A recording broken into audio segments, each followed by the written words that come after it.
E nosso contato agora é com o senador Marcos Rogério. Senador, muito boa noite. Seja bem-vindo. Obrigada pela entrevista. Muito boa noite. Boa noite a você, boa noite a todo o time da Oeste. Um prazer participar desse bate-papo. Senador, eu gostaria da sua avaliação a respeito da série de reportagens que a Folha de São Paulo passou a publicar desde a última terça-feira, que revelam, então, a atuação do ministro Alexandre de Moraes, usando aí um braço do TSE para investigar determinados alvos que eram escolhidos pelo próprio ministro, segundo a revelação da troca de mensagens entre o ministro e seus assessores. Olha, primeiro que, assim, todos que acompanham, né, a divulgação dessas matérias, dessas reportagens, né, que trazem recortes, né, de depoimentos, de trocas de mensagens e informações, vê isso com muita preocupação, de uma gravidade incontestável, o que todos nós estamos testemunhando nesse momento. Você tem uma situação em que há um movimento tentando travestir, né, todos esses atos, todas essas decisões, essas trocas de mensagens, né, como algo normal, como algo legal, né, e o termo que se usa não, foram oficiais, foram dentro do processo, mas nem sempre aquilo que está dentro do processo, né, o caminho utilizado para fazer com que aquela informação ou aquele conteúdo vá parar dentro do processo, pode ser que seja um caminho não adequado, não correto, e por isso acaba por comprometer a lisura do processo. Não é o fato de ser oficial que reveste, né, aquilo que é derivado daquele inquérito, daquela ação, como algo legal. Então, tem muita coisa que está sendo apresentada e que, assim, nós, especialmente quem é da oposição, já vinha denunciando isso há muito tempo, mas não se sabia, não tinha evidências, provas, né? De repente, você começa a observar uma série de vazamentos e que lançam luz sobre fatos, sobre condutas que são muito graves dentro do Estado de Direito. É preciso que tudo aconteça obedecendo à Constituição, à legislação, à própria jurisprudência dos tribunais, né? Por muito menos nós tivemos, num passado muito recente... Bom, caiu a conexão com o senador. Voltou? Oi. Senador, está ouvindo? Opa, estou ouvindo. Eu dizia aqui exatamente o seguinte, que num passado não muito distante, o Brasil presenciou uma situação em que, assim, em razão de procedimentos, de troca de mensagens e de comunicação entre quem julga e quem acusa, né, nós tivemos uma série de processos anulados, uma série de condenações anuladas. Então, nós estamos diante, né, da divulgação de fatos, né, que estão sendo ainda apurados, que estão sendo ainda verificados, ainda estão acontecendo, né? Nós não estamos diante de uma situação acabada, a todo momento aparece um fato novo, mas que até esse momento, o que tem aparecido é algo extremamente grave e perigoso dentro do Estado de Direito. Senador, deixa eu incluir aqui os meus colegas nessa entrevista. Silvio Navarro. Senador, boa noite. É sempre um prazer conversar com o senhor. Boa noite. Prazer é meu. É uma pena, aliás, que o PRS, né, que o projeto de resolução do Senado 11, se eu não me engano, do Lazier Martins, não prosperou, né, porque transferiria um pouco do poder para deliberar sobre um pedido de impeachment, por exemplo, para a mesa diretora do Senado e não simplesmente deixá-lo por meses ou ano nas mãos do presidente do Senado. Mas o ponto que eu pergunto é: dificilmente o Rodrigo Pacheco vai pautar este pedido de impeachment, mesmo com milhares de assinaturas coletadas nas ruas. Porém, nós temos pela frente um 7 de setembro com uma convocação para que as pessoas se manifestem de forma civilizada, absolutamente pacífica e ordeira, mas há sim uma insatisfação com o ministro Alexandre de Moraes. E todo esse calhamaço de assinaturas deve ser levado ao Senado depois do 7 de setembro. Isso tem um simbolismo, na opinião do senhor? Poderia fazer com que, talvez uma vez, nos quase 4 anos de mandato à frente do Senado da República, Rodrigo Pacheco colocasse a mão na consciência? Silvio, assim, eu abordaria essa sua colocação sobre vários aspectos. Primeiro, em relação à questão do poder que é concentrado nas mãos do presidente do Senado, isso historicamente tem sido assim. Esse projeto do senador Lazier Martins, que tramita no Senado Federal já há bastante tempo, ele tinha a missão de dividir um pouco o peso da responsabilidade que tem o presidente do Senado diante de decisões como essa, ou seja, você não deixar na mão apenas do presidente a responsabilidade por decidir se dá andamento ou não na abertura de um processo de impeachment. Obviamente que mesmo com a aprovação de uma mudança como essa no regimento do Senado, a decisão primeira sempre vai caber ao presidente do Senado, porque é ele quem faz o juízo de admissibilidade. Mas o que muitos senadores defendem é que haja a possibilidade de, depois dessa manifestação, ou depois de passado um determinado tempo sem manifestação,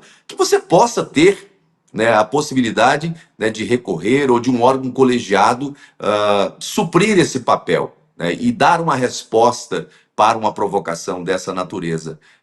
Mas esse tema não avançou, né, ainda está na CCJ, não há ainda uma compreensão quanto à adequação, à necessidade, né, que se tem de fazer esse avanço. Agora, nós estamos, repito, diante de uma situação que é uma situação assim, porque você perceber esse tipo de situação numa primeira instância, talvez pareça até algo mais corriqueiro, porque o Brasil é muito grande, você tem muitas pessoas, mas na mais alta corte do país é algo realmente que nos causa muita preocupação, e aí é preciso ter, né, para além do que você está colocando, que é o processo de impeachment, que aí depende de um conjunto de fatores, depende do presidente do Senado, que é quem tem a decisão de startar ou não. Mas eu diria mais do que isso, né? Processo de impeachment, seja de ministro do Supremo, seja de presidente da República, ele tem um componente que é fundamental, que é o componente externo, que é a mobilização popular. Se você tem um ambiente, e eu me lembro muito bem, eu participei na época do impeachment da presidente Dilma, nós tivemos muitos pedidos de impeachment de Dilma ao longo dos mandatos, do primeiro mandato e do segundo. Mas você só teve a abertura, o processamento e depois o julgamento da presidente Dilma Rousseff quando nós tivemos realmente nas ruas, né, um clima, um clamor que colocou o Congresso, a Câmara dos Deputados e depois o Senado Federal diante de uma situação que era irrefutável, que era inegável, ou seja, havia apelo popular. Hoje o que eu vejo é uma reprovação, mesmo por parte daqueles que sempre defenderam o sistema, que sempre defenderam o establishment e que são de campo político diverso do meu, mas que nesse momento, diante das evidências, dos fatos, você começa a observar uma mudança de comportamento. Você começa a observar pessoas que têm uma coerência. Ele pensa diferente, nós pensamos diferente, e aí eu estou falando de direita e esquerda, pensamos diferente, mas quando se trata do campo do direito, porque hoje isso pode estar acontecendo e atingindo um espectro político, mas o precedente está gerado. Amanhã nada impede que isso se repita e outro espectro político seja alvo, seja vítima dessa situação. Eu começo a observar esse movimento acontecendo na sociedade, nos meios de comunicação. Eu acho que isso aí é algo que a gente precisa observar. Agora, tem um outro aspecto embutido aqui. Né? Nós tivemos várias decisões que foram derivadas de tudo isso. Eu acho que com habilidade, né, com diálogo, com busca de compreensão de que nós estamos diante de uma situação que extrapola aspecto pessoal, personalíssimo né, que vai chegar ao campo institucional. Ou nós, aí, enquanto instituição dos três poderes da República, temos a compreensão de que é preciso dar um basta em tudo isso, né? E aí com todo o respeito à corte, né? Eu respeito a corte, mas eu não posso concordar com condutas que ofendem a Constituição, que ofendem a legalidade. É preciso que haja contenção. É preciso que haja, e aí não é por parte de um, é por parte da instituição. A corte precisa ter a compreensão de que isso foi longe demais e que isso está violando o Estado de Direito. Mas senador, as instituições precisam estar funcionando rodar bem aqui com para fazer as perguntas. Augusto. Senador, eu concordo. Boa noite, é um prazer. Boa noite, Augusto. Voltar a conversar com o senhor. Eu concordo com a essência do que o senhor disse. Que o povo tem de mostrar claramente o que deseja. Agora, eu acho, e isso vai ser reiterado no dia 7 de setembro, né, mais uma vez. O que eu acho que muitos senadores não percebem, não é o caso do senhor, não percebem até que ponto já vai o grau de indignação que há por todo o país.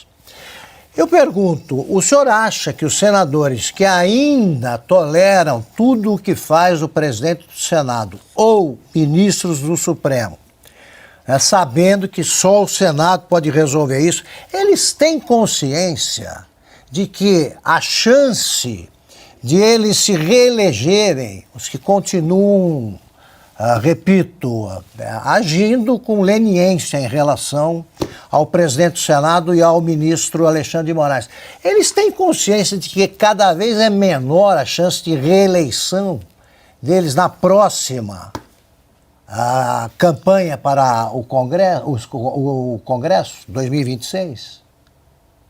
Augusto, assim, essa sua análise ela é fruto de uma reflexão que eu tenho observado cada vez mais nos corredores do Senado, né? Nas conversas que se tem internamente, vez ou outra você pega alguém ali, né, abordando isso, e uma preocupação, porque, na verdade, você tinha uma situação antes, e me permita fazer isso aqui, porque é um recorte, e ele divide dois tempos. Você teve uma situação ali no começo em que tudo que acontecia, alguém usava o argumento de que estava agindo em defesa da democracia, em defesa do processo eleitoral, em defesa, assim, era contra o golpe, a favor da democracia e tal. E em nome dessa dita democracia, né, contra o golpe ou os golpistas, se praticou muita coisa extrapolando os limites constitucionais. Não há nada mais antidemocrático, anticonstituição, do que atropelar o chamado devido processo legal, o respeito à paridade de armas, o respeito ao devido processo legal. E aqui, o que se verifica agora é de que muitos desses atos nada tinha a ver com o processo eleitoral. E aí, argumentos que foram usados até agora há pouco para justificar excepcionalidades que não deveriam existir, porque o devido processo legal não comporta isso, né? Excepcionalidades que tinham como pano de fundo o argumento de que, olha, isso aqui foi necessário para poder interromper ou impedir um mal maior. Nesse momento, começa a ser desnudado, porque você verifica pelos fatos e pelas evidências que começam a aparecer que existiram situações que não tinham nada a ver com o processo eleitoral. E aí, internamente, aí respondendo objetivamente a sua pergunta, internamente, a gente começa a observar, né, movimentos de muitos que compraram essa ideia de que, não, olha, foi necessário, né, em defesa da democracia, agora começam a observar que, olha, mas nem tudo tinha a ver com democracia, nem tudo tinha a ver com aquilo que se chamava de defesa de um processo eleitoral justo.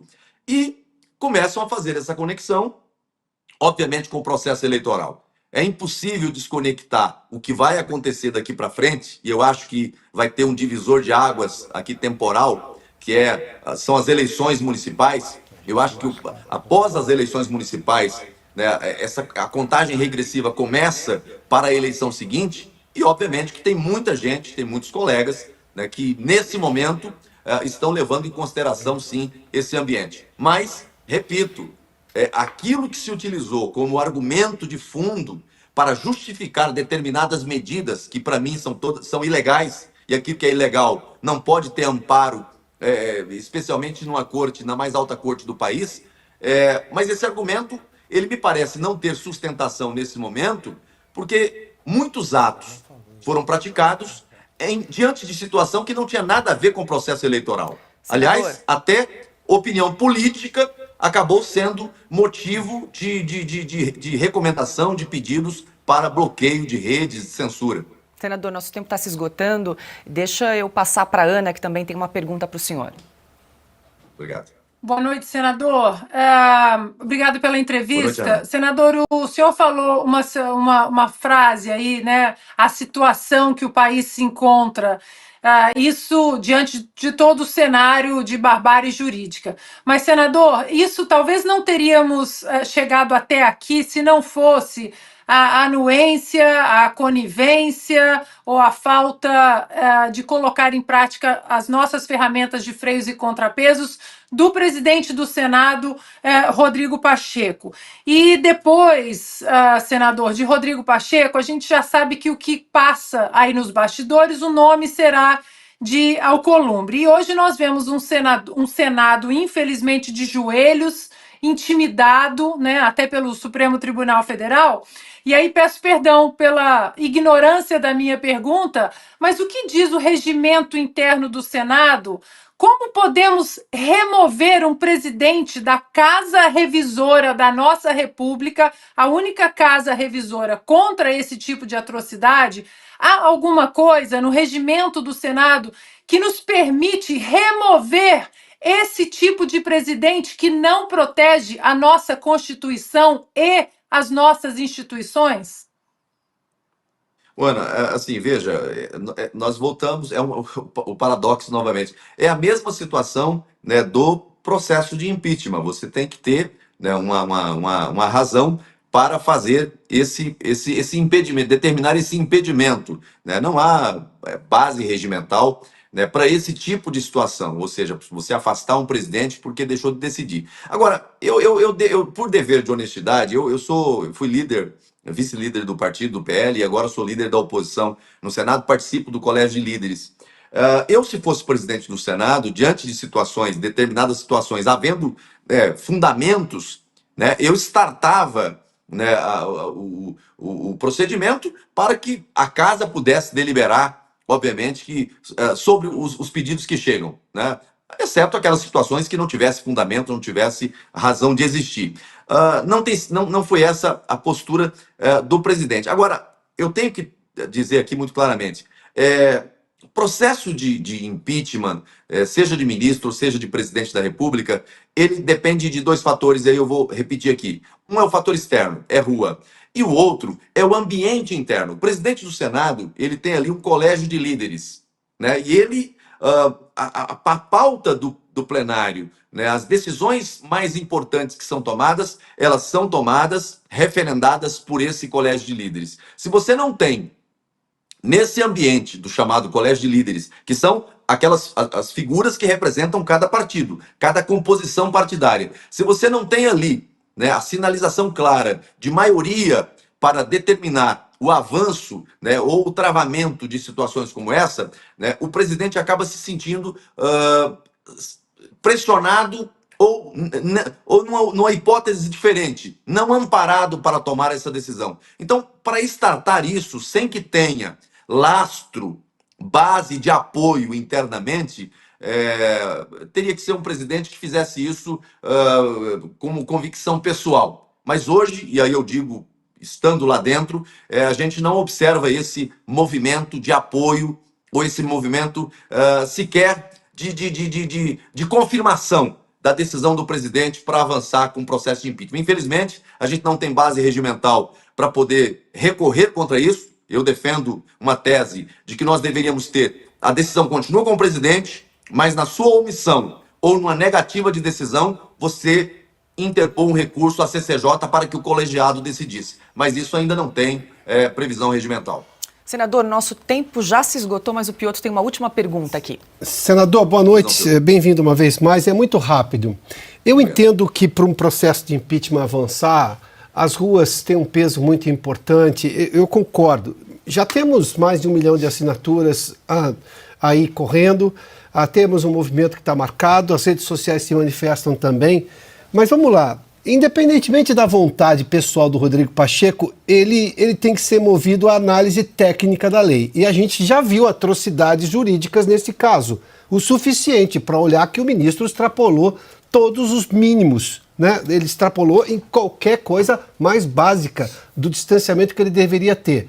Os senadores não podem pressionar o Rodrigo Pacheco porque ele lidera uma casa que com ele são 81 senadores, mas ele lidera outros 80 senadores. Não tem uma maioria que pode pressioná-lo a fazer isso daí, ou ele tem um compromisso com o Supremo e não com os senadores?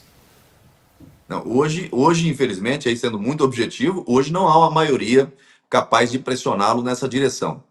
Hoje, ali, eu não vou me arriscar a dizer números ali, mas está muito longe de existir uma maioria, né, capaz de pressioná-lo a tomar uma decisão dessa natureza. Agora, uma coisa é fato, nós estamos diante de denúncias que são denúncias graves, né, e aí essas denúncias precisam realmente, ainda estão acontecendo, os fatos ainda estão aparecendo, elas em algum momento terão que ser encaradas, né, pela própria corte, e aí em juízo de contenção, de revisão, e aí eu digo que nós temos que começar a discutir isso, sabe? Quais foram as decisões derivadas de tudo isso que está aparecendo agora?